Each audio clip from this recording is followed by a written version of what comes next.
Assalamualaikum warahmatullahi wabarakatuh. Sampurasun baraya tepang dangudi sarang bidangan dongeng Sundanya. Urang dongeng dieu urang neraskeun hanca dongeng anu katunda kalayan ngabantun nyejarah carios Mustika Careuh Bodas. Ieu dongeng teh karangan Mang Nyai Rasok sanaos dongeng basa ajan. Malah mandar janten hiburan. Atuh kabaraya anu satya mancok dongeng Mang di mana we ayana. Mugi sadayana aya dina kasehatan lahir sinderangan batin dilalancarkeun sagarupina nya tong hirapi rojong. Ditaroyalan tombol sukrep. Atuh mangge nganuhunkeun kana parantos like oge komennya. Maka mitra supados teu nyangkolong ting kana waktos urang sami-sami dangukeun di kumaterasna ieu carita Mustika Careuh Bodas. Sok kabarayun sadayana.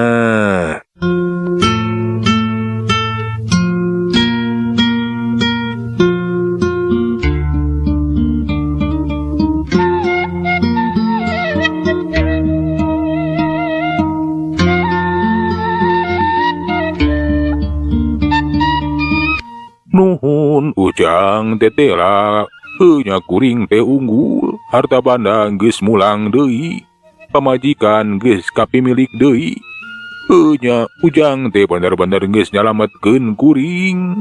Muhun gan sami-sami. Alhamdulillah tak kumargi ayeuna mah pasoalan agan teh parantos rengse abdi sejan neraskeun di lampah namung memeh abi indit bade bebeujeuh lah ka agan kahade ulah coba-coba deui judi ngadu atawa tarohan da geuning karasa balukarna. Nya laras pisan telepat ujang pugu parantos karasa kukuring teh.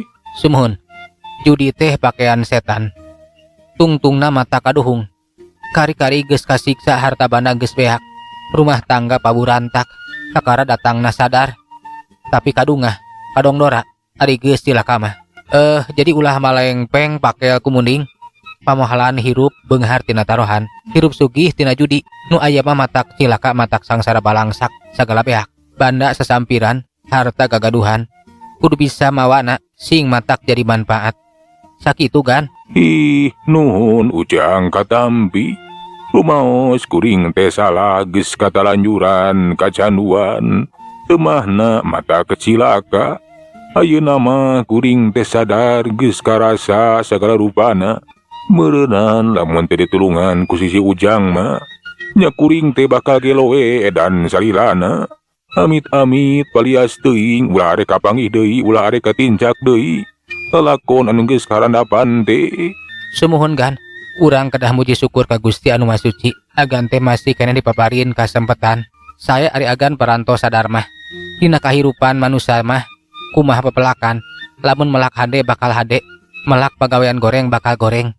Kukituna geus waktuna urang teh ayeuna mah melak kasadaran sadar diri sadar ka Gusti sadar anu hakiki sing apa kana tujuan hirup manusia dilalakonkeun ka alam dunya rupa-rupa romantika jeung rupa-rupa lalakon jalan carita eta kabeh sanyana ukur perjalanan kade ulah kagegeloan ulah kabengbat kapan tujuan manusia teh iwati ukur innalillahi wa inna ilaihi rajiun asal ti Allah mulang deui ka Allah mulang teh lain engke tapi ayeuna balik teh lain jaga tapi namangsa masih kena hirup masih kena jag-jag kudu bisa paeh samemeh paeh ngarah sadar pulangkeun rasa umaku pulangkeun sagala amanah kapan nyawa oge eta teh amanah anu kudu diurus anu bakal hirup salawasna di alam kalanggengan ulah nepi kasarad kaseret anu mata kaduhung moal aya tungtungna hanjakal moal aya tambakna kukituna ayeuna detik ieu jam ieu urang sadar gan mimiti sadar Nya leres pisan eta teh dimimiti detik ieu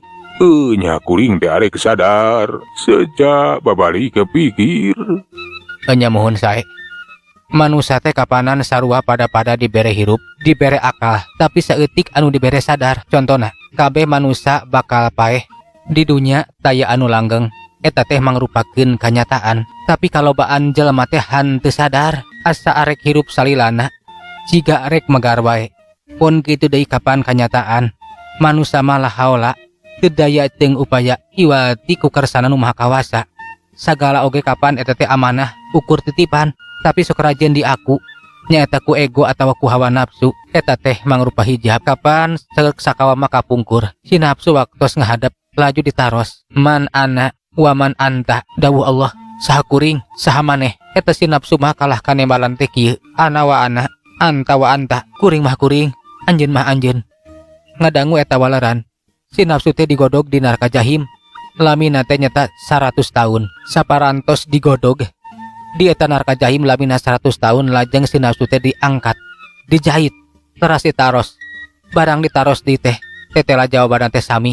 Eta si nafsu teh sakitu sombongna, sakitu angkuhna, acan sadar keneh bae, lajeng bae diteuleumkeun ka neraka ju. Atanapi digodog deui di neraka ju lamina 100 tahun. Di lebet neraka ju mah nyaeta dibere lapar jeung haus, atanapi hanaang teu dibere nginum. Tindakna mah nyaeta dibere puasa, sabada rengse dibere puasa atanapi digodog di neraka ju. Nembe eta si nafsu teh kakara sadar ari puasa teh tiasa disebat pusat narasa, supados tiasa ngarasakeun, supados wawuh kana rasa anu sajatina anu disebat rasa kasadaran. Tiasa oge disebatkeun saum nyaeta ku cara nahan di dieu nahan hawa nafsu sami nyaeta supaya bisa ngarasakeun, supaya tepi kana pusat narasa. Ari rasa teh kapan aya rasa jasmani, pon kitu deui aya rasa ruhani. Malihan mah aya nu disebatkeun rasa tunggal, aya oge nu disebatkeun sejatina rasa, aya oge disebatkeun rasa sajati, aya oge anu disebutkeun rasa tunggal jati. Tah eta rasa-rasa teh kedah tiasa karasa dugi ka pusatna rasa. Ku kituna kedah ngalepas-lepaskeun heula hawa nafsu anu mangrupi hijab-hijabna, nembe mendak kasadaran. Pon kitu diterang kana hakikat surat Al-Ikhlas anu 7 ayat teh. Tah kitu gan. Kitu cenah cek si Jamal teh memeh indi teh mere pepeling heula ka juragan Soji. Atuh ari geus mere pepeling mah si Jamal teh laju indit ninggalkeun juragan Soji.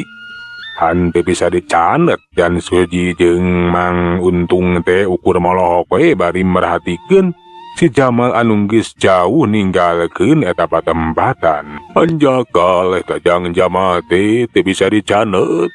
Laju terus ini terus terang nya kami mah kahutangan budi eta ku si Jamal teh. Ayeuna asa nyorang kahirupan anyar. Tah kitu kami teh untung. Saela ieu rumasa hirup teh katungkul ku hawa nafsu. Lampah kabawaku kahayang jeung ngamara. Lali ka Purwada Gesi. Sumohon hanjakal gan eta jang Jamal teh teu tiasa dianggir halingi ka itu ka bumi. Nya hanjakal pisan tapi keun we da meureun. Eta jang Jamal teh boga kapentingan, boga urusan. Ayo ayeuna mah urang balik. Nya saragarupan age geus rengse. Atuh juragan Jamal jeung Mang Untung oge sarua ninggalkeun eta patempatan. Mulang we cenah kaimahna juragan Soji dina kayaan hate kiwari mah geus tenang, geus tentrem. Lepas tina pasualan geus aya dina kasadaran.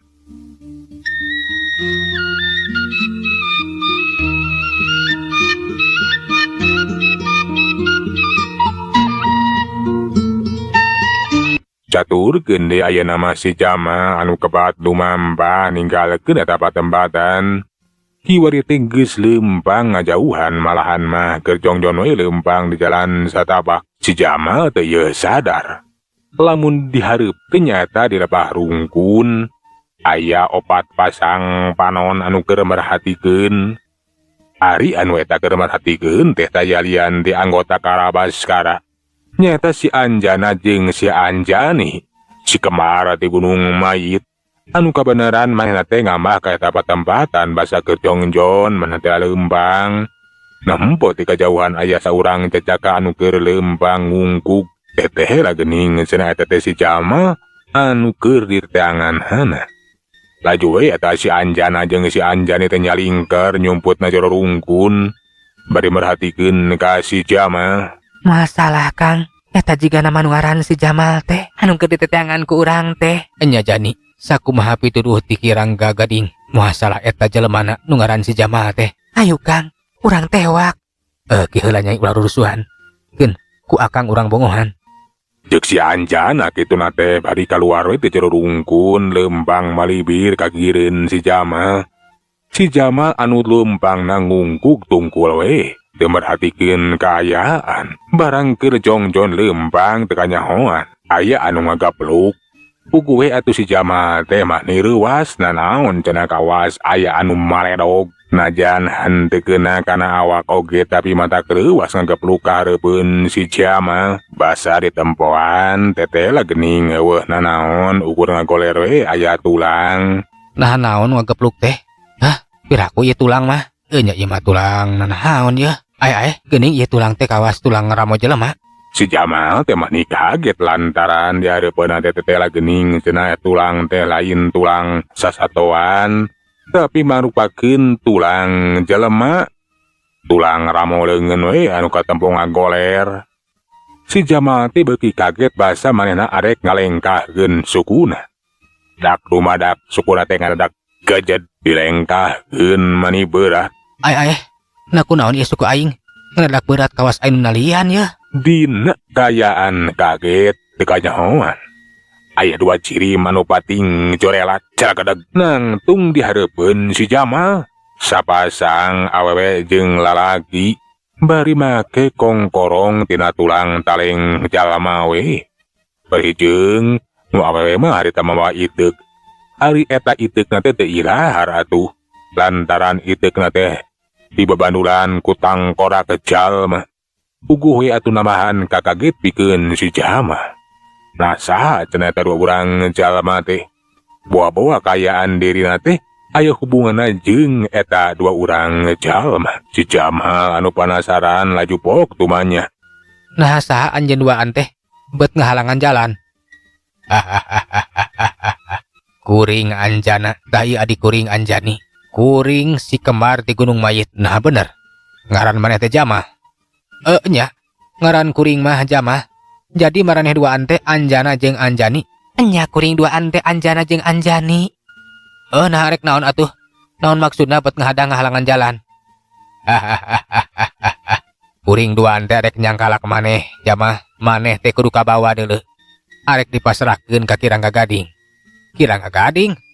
Buah-buah maneh teh anak buahna Kirangga Gading. Nya teu salah. Kuring duaan teh anak buahna Kirangga Gading. Puguh we atuh si Jamal teh mani kaget pacampur jeung reuwas. Lantaran kapan kaayaan dirina teh jiga anu geus kapaku jiga anu ditalian we. Si Jamal henteu bisa hojah, sukuna henteu bisa ngalengkah. Cilaka. Tetela Geding eta si Anjana jeung si Anjani teh anak buahna si Rangga Gading. Kumaha ari geus kieu? Wangkaning suku aing teh bisa hojah. Palang siang aing teh bakal beunang di Cangkalak, tapi moal aing kudu satengah pola. Kudu bisa ngalepaskeun diri kaya kieu mah. Cek si Jamal ukur ngocoblak we saceroning hatena. Kituna teh belaju musirikeun kekuatan tenaga jerona. Sateka pola yang bisa ngalengkah, tapi edas sukuna teh jiga anu ditalian. Tetap masih keneh gajad. Tapi dina kayaan bingung kadenge sora si Raja Careuh. Ulah bingung Jamal. Gancang. Eta tulang hareupeun maneh teh gerak ciduhan. Sina cambal tah tuah kasaktena teh. Maneh teu bisa obah lantaran eta tulang anu ngagoler hareupeun maneh. Kakuatan mustika Careuh oge geus kasegel. Hayo gancangan Jamal. Gancang. Si Jamal adu ngadenge sora si Raja Careuh teu talang ge laju we kecerot nyiduhan tulang anu ngagoler di hareupeunana. Aneh bina ajaib sabada di ciduhan mah. Suku si Jamal teh kiwari mah bisa ngalengkah. Puguh he atuh tumerapna ka si Anjana jeung si Anjani mah mani ngaranju kaget. Nah cenah si Jamal teh kawas nu geus nyahoeun kana pangapesan atawa camalana. Tulang anu dijadikeun jimat ku si Anjana. Kunaon? Kalah kating polohok kitu euy. Kaget meureun nya. Aing bisa ngaluruskeun diri. Ayeuna bisa hojah. Kurang ajar Jamal. Hayu Anjani, si Jamal urang Cangkalak. Nya Kang, si Jamal teh geuning bisa ngaloloskeun diri. Hayu urang Cangkalak kuduaan. Srog si Anjana jeung si Anjani teh kiwari mah leuwih ngadeuketan ka si Jamal. Geus sajaga diri pikeun majuna rajang. Si Jamal ge henteu cicingeun. Taki-taki waspada lantaran bising hareupanna teh tetela geuning anak buahna Kirangga Gading. Anu kaayana teh memang aneh pon kitu deui kabisana teh hebat. Kapan tadi kowe karasa ku si Jamal sekunana pikeun kagajed. Lamun hantu dibejaan ku si Raja Careum cenah. Cantang tu bisa ngaloskeun diri. Si Jamal oge geus bisa mastikeun. Tahapan pangarti jeung pangabisa eta si Kemar ti Gunung Mayi teh Anjana jeung Anjani teu bisa dianggap enteng. Basa si Anjana jeung si Anjani maju narajang atuh si Jamal ge kentak timbangan panarajang. Hiuk kitu si Anjani teh dek dibabukeun kana sirah si Jamal.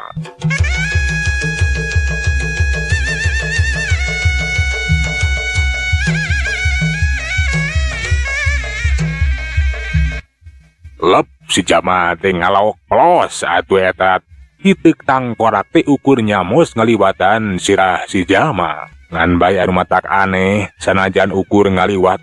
Pangaruhna mah karasa ku si Jamal sirahna asa lieur. Da eta atuh hideuk anu bendulna tangkorak teh ngaluarekeun bau bangke anu kacida. Karasa ku si Jamal beki lanang napasna oge asa karasa beki sesek. Sabot si Jamal ngaulang si Anjana kiwari manu maju narajang.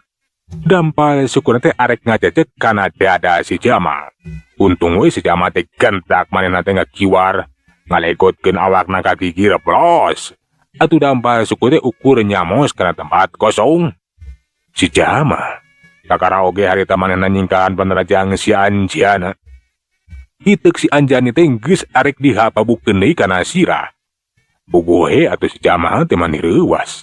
Lantaran tadi gue karasa kakaraku ambeuna oge matak lieur, matak leneng, matak sesek kana napas. Jorelat gajleng si Jamal teh rada ngajauhan. Kunaon kalah kang gajleng. Nah ieu naon sia? Meni bau kitu deuleu euy. Matak lieur jeung matak sesek kana napasna oge. Jadi maneh teh teu kuat ku ieu. Teu sapira geuning pangabisa maneh teh Jamal. Nya Jamal. Leuwih hade sia serah bongkokan deuleu. Daripada ngalaman cilaka. Kurang ajar sih ya. Asok aing mah moasieun deuleu. Aing bakal satekah pola pikeun ngabela diri, mertahankeun diri. Rasakeun deui sia Jamal. Heak gajleng si Anjani teh geus narajang dituturkeun ku si Anjana. Si Anjani kiwari geus metakeun di eta ideukna. Bugoe atuh si Jamal teh rada we kawalahan. Lantaran lain henteu ngamampu pikeun ngimbangan penarajang si Anjana jeung si Anjani. Tapi ketekuat ku ngambe eta bau anu kaluar tina itu. Si Jamal nangtukeun sikapna kudu ngajang deui we ka tukang. Kudu bari neangan cara bikeun yang hareupan si Anjani anu masih kene nyekel itu. Alah, aduh. Eungap si Jadoh teh. Meni lanang kieu sirah. Alah, itu nganahaon. Aing kaki mah ripuh yang hareupan si Anjana jeung si Anjani. Pang-pang nama teh si Anjani tah anu nyekel ieu. Bukituna ieu mah aing kudu sagancangna ngarebut eta ieu atawa ngalepaskeun ieu tina cekalan si Anjani.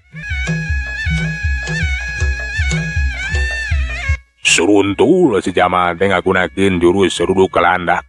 Arek nubruk ka si Anjani. Si Anjani rikat maneh teh arek mapegeun deui iteukna.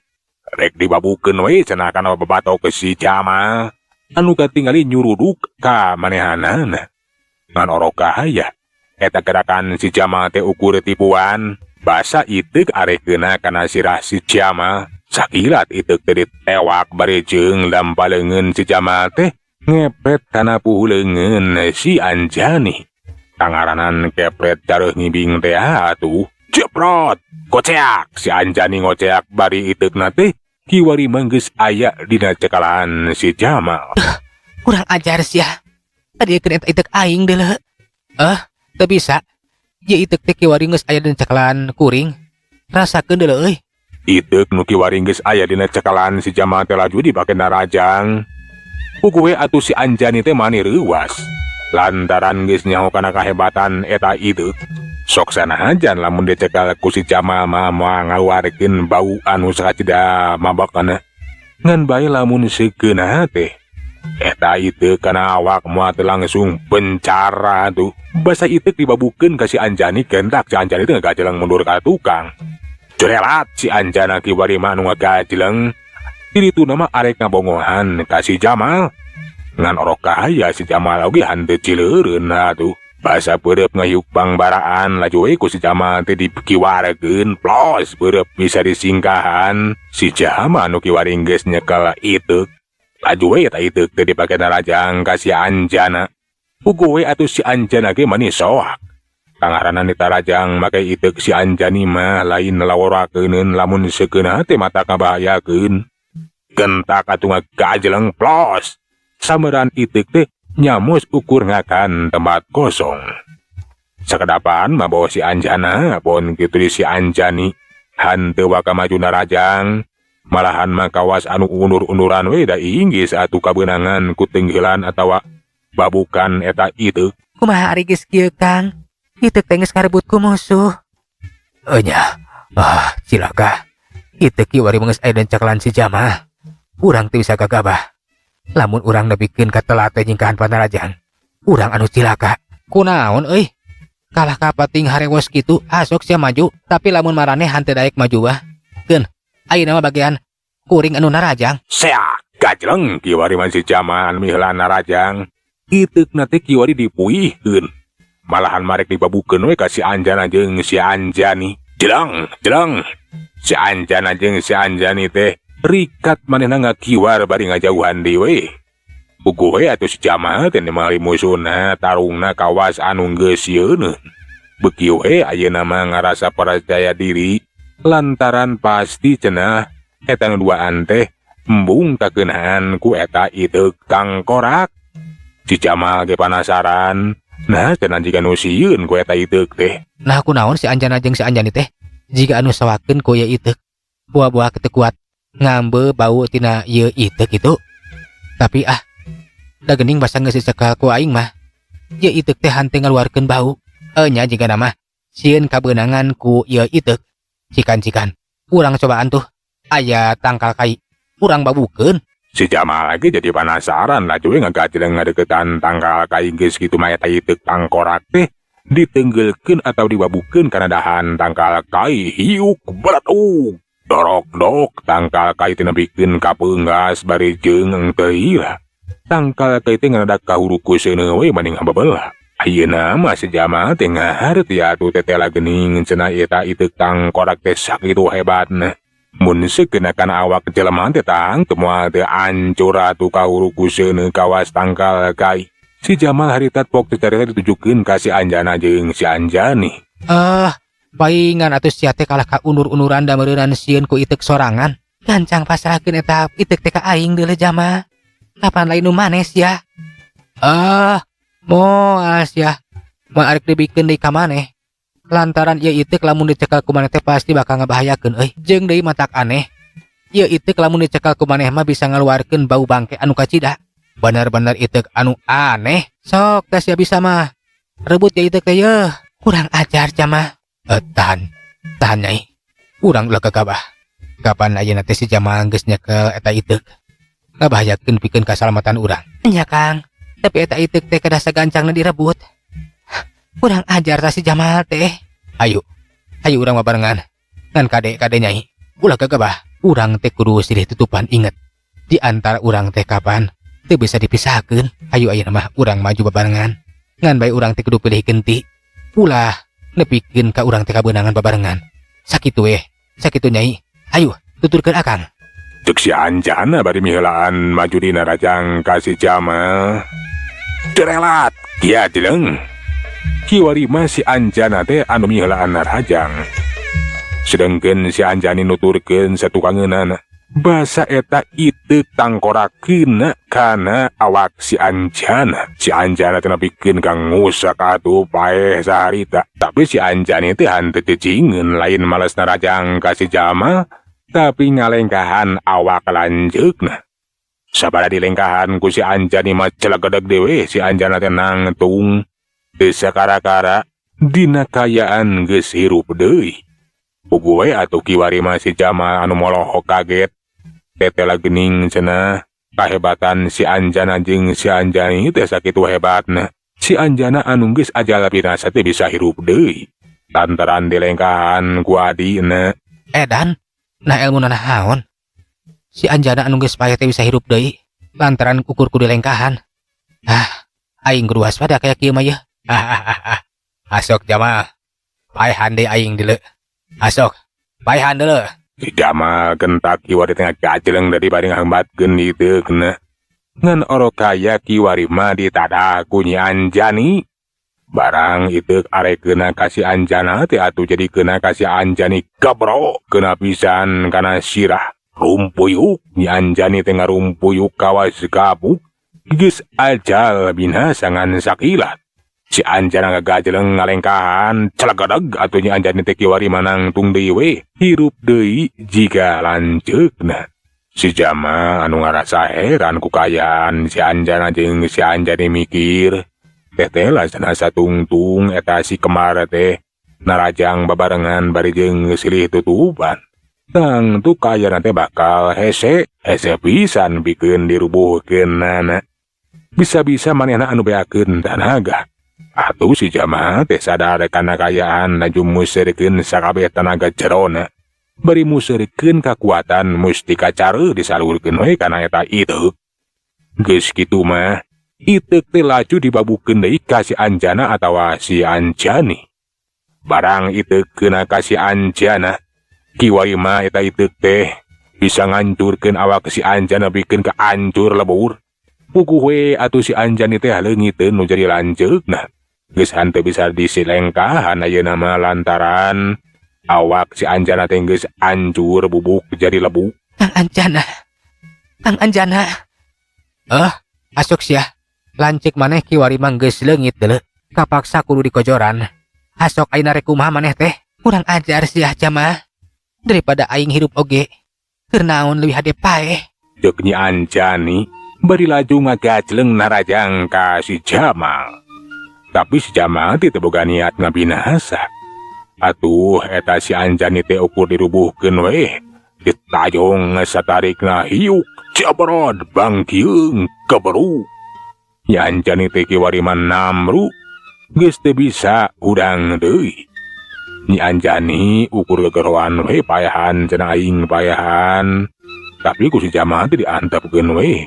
Samalah si Jamal teh laju ngejat ninggalkeun eta patempatan. Euleuh mitra waktosna geuning parantos teu nyekapannya. Sageula urang tuna jajar carita mustika careuh bodas deui ka dieu urang teraskeun dina seri anu salajengna. Manganuhunkeun tina sadaya pratosanana puntenna tina sadaya kakiranganna. Mang saeuleuna undur.